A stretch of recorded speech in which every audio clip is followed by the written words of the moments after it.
So Story Killers Project was a project involving 100 journalists all around the world with one mission, continuing the work of Gary Lankesh. And Gary Lankesh was a journalist. She was killed in 2017. And she was investigating something that is a global threat for our global democracies. And we are all threatened by the level of disinformation. And Gary Lankesh was investigating disinformation. She was investigating troll factory. She was investigating companies behind the disinformation.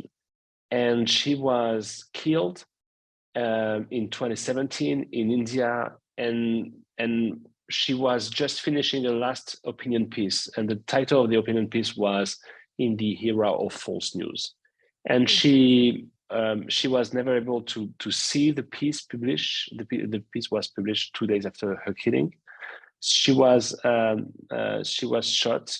She was killed by someone who was really brainwashed. So we decided to team up with journalists from the Washington Post, from the Guardian, from Le Monde, from many places all around the world, to not only to continue the work of Gary in India, but also to investigate all around the world the disinformation industry.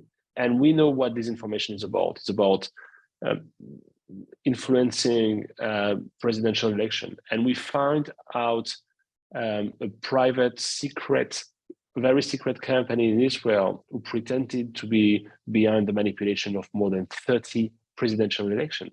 And those guys were former guys who were working for Cambridge Analytica, who was involved in some manipulation on the Brexit in the US election before. And so this is what we're talking about, a global threat for democracy. So that tells you also as well what our mission is. We are investigative reporters, so we are not doing any kind of advocacy. We are not here even to defend press freedom directly. It's really about making sure people get access to the very important stories, and at the end, dissuading the people to kill the journalists because it doesn't make sense.